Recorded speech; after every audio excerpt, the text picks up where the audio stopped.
Bienvenue en Normandie pour un numéro spécial consacré au 70e anniversaire du débarquement du 6 juin 1944. C'est au mémorial de Caen que notre périple commence. Nous vous emmènerons ensuite sur les plages du débarquement et sur d'autres lieux emblématiques du D-Day. Une remontée dans le temps pour revivre cet épisode qui a changé le cours de l'histoire. Première étape de notre balade historique, la salle dédiée au débarquement et à la bataille de Normandie. Les premières actions de l'opération Overlord commencent dans la nuit du 5 au 6 juin. Des moyens considérables sont déployés et l'effet de surprise va être total. Un de nos journalistes est retourné sur 3 sites stratégiques du débarquement. Suivez-le.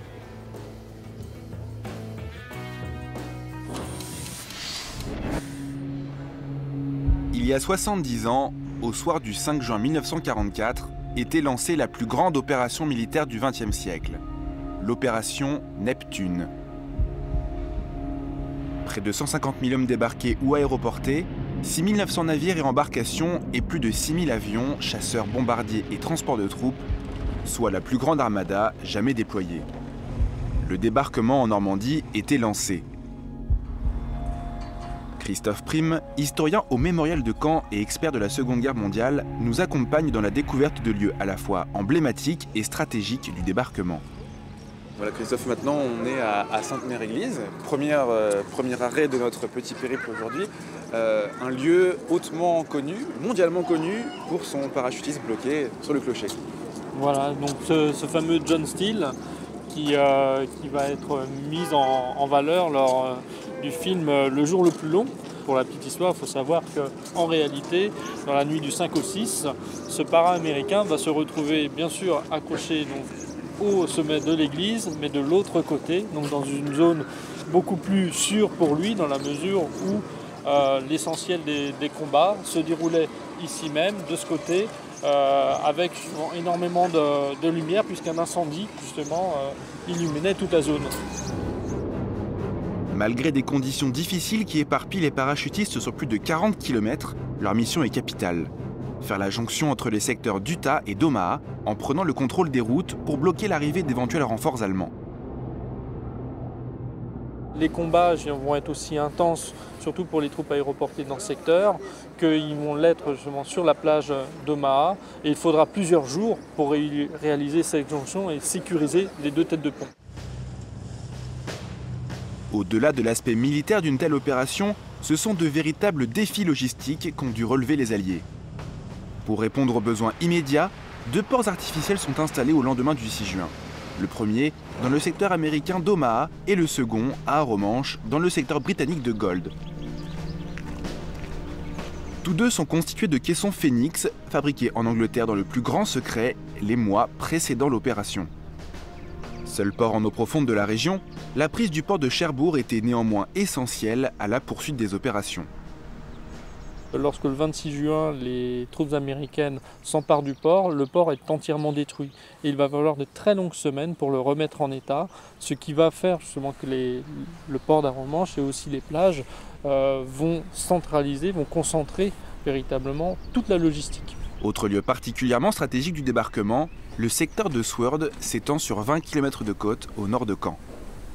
Alors ici, sur le secteur de Sword Beach, la division britannique qui a débarqué avec les commandos, notamment le commando Kieffer, avait pour mission de s'emparer de la ville de Caen le 6 juin au soir. C'était l'ordre de Montgomery. Malheureusement pour eux, ils ne vont pas y parvenir parce qu'ils vont rencontrer des nids de résistance localisés, comme ici au Tillman, qui va bloquer plusieurs compagnies britanniques. Donc tous ces paramètres vont faire en sorte que les Britanniques ne vont pas pouvoir s'emparer de leur objectif au soir du jour J. Et ils vont mettre plus d'1 mois en fait, pour y parvenir, puisque Caen va tomber le 19 juillet 1944 entre leurs mains. Ce n'est qu'au prix de milliers de morts, tant au sein des forces militaires qu'au sein de la population, que les objectifs de la bataille de Normandie sont atteints à la fin de l'été 1944. Un lourd tribut qui nous rappelle, 70 ans après, le prix de la liberté.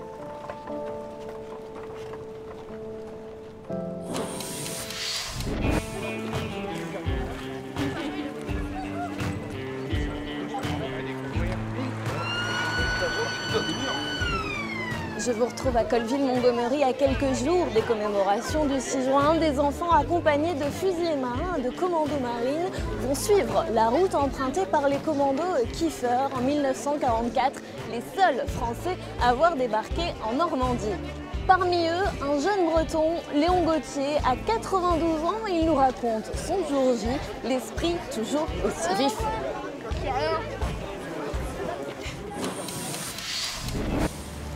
Il avait 21 ans en 1944, il portait le béret vert des commandos Kiefer depuis quelques mois.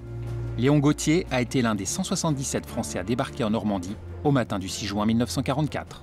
Kiefer reçoit un message de Dawson, monsieur les Français, rentrez chez vous les premiers. On a quitté l'île de Wight, qui s'appelait à l'époque Piccadilly Circus en nom de code. On a quitté ça vers 10h30 le soir et on est arrivé à 7h23 du matin. Déjà, les obus nous tombent autour de la barre. La peur n'est pas là, mais une appréhension. Tiens, est-ce que ça va, est-ce que je vais m'en sortir? On se pose des questions. Hein. L'objectif des commandos a pour nom de code Sword Beach. La troupe numéro 4 à laquelle appartient le quartier-maître Gauthier a pour mission de prendre 1,8 km de plage truffée de mines antipersonnelles sous le feu allemand. Alors on traverse le champ de mines en toute connaissance de cause, et heureusement n'ont pas explosé. Pour une bonne raison, le débarquement a été retardé à cause de la tempête. Vous voyez, tout le sable des dunes a recouvert ce champ de mines, qui les a rendus inefficaces. Les balles sifflent, mais pas au point que j'aurais cru. Par contre, les obus de mortier, tout ça, ça tombe tout autour. Moi, j'ai la chance d'être devant parce que j'avais un officier que chez SP40, Alexandre Loffi, et j'ai fait donc toute cette guerre avec lui. Alors, il avait un peu confiance en moi. Il m'a dit, bon, tu me lâches pas. Moi, j'avais une mitrailleuse, je n'ai pas lâché. Donc, je n'ai pas regardé derrière. Plus on avance, plus le tir se restreint, parce que les meurtrières, ça restreint le tir, il n'y a pas de problème. Et nous, on court à toute vitesse tant qu'on peut au blocos. Donc, on rentre par l'intérieur, on suit la côte par l'intérieur, on prend tous les petits blocos, un par un, ainsi de suite. Dès le début, le blocos, c'est très dur à prendre. Vous pensez bien, parce que là, il faut se mettre à découvert des hulles.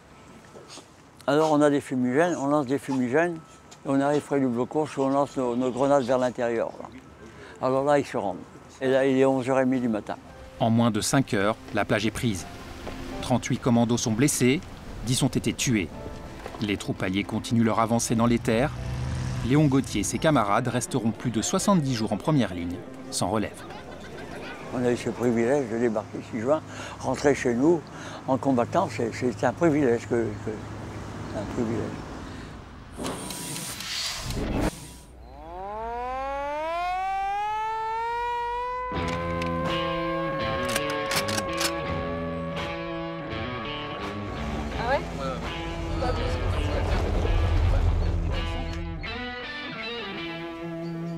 Les commémorations du D-Day sont aussi l'occasion pour des passionnés de se réunir et de reconstituer des camps avec tenue et matériel d'époque, comme ici sur le site Hillman. Les préparatifs du débarquement amphibie de 1944 ont été longs et minutieux. Encore aujourd'hui, avec du matériel moderne, la manœuvre reste complexe. Explication. Le débarquement de Normandie aura impliqué une organisation interarmée et interalliée extrêmement poussée.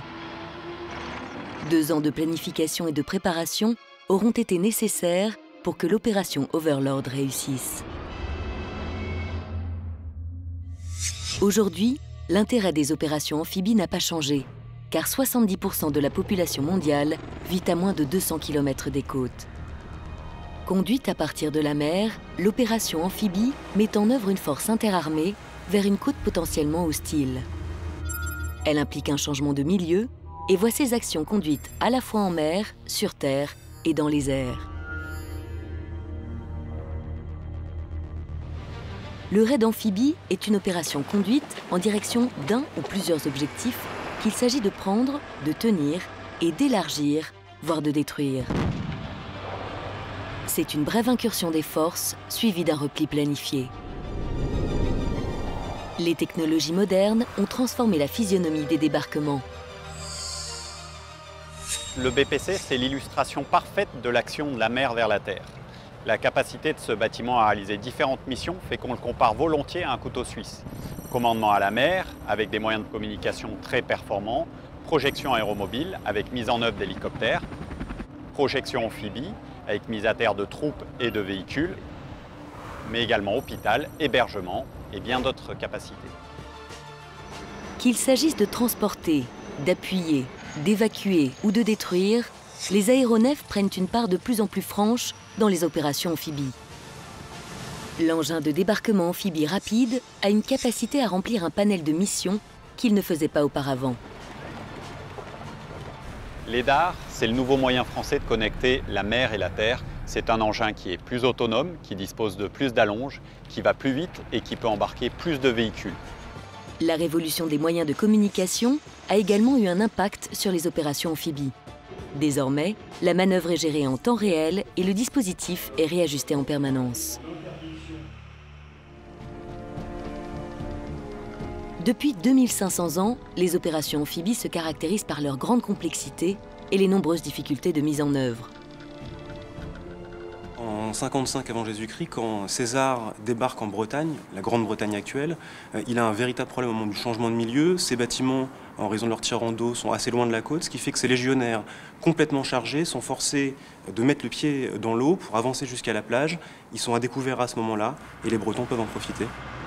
Depuis toujours, le passage de la dimension maritime à la dimension terrestre, sur une côte potentiellement hostile, entraîne des difficultés logistiques et tactiques. C'est pourquoi une reconnaissance des lieux est nécessaire en amont du débarquement. La géographie, la météorologie, l'océanographie et les éphémérides sont la combinaison de paramètres clés qui encadrent la planification, la conduite et la réussite des opérations. Donc la météo conditionne un débarquement. On a l'exemple célèbre du débarquement du 6 juin qui était prévu la veille, mais pour des raisons météorologiques, il a fallu le retarder. Et on a un exemple un peu plus loin, au moment du débarquement de Provence, où en fait dans la nuit du 14 au 15 août, il y a une brume de beau temps qui va permettre aux bâtiments de la flotte alliée d'approcher la côte sans pouvoir être connus par les avions de la Luftwaffe. Le meilleur débarquement est celui qui s'opère par surprise pour déstabiliser l'ennemi. C'est l'attaquer à l'endroit et au moment où il ne s'y attend pas.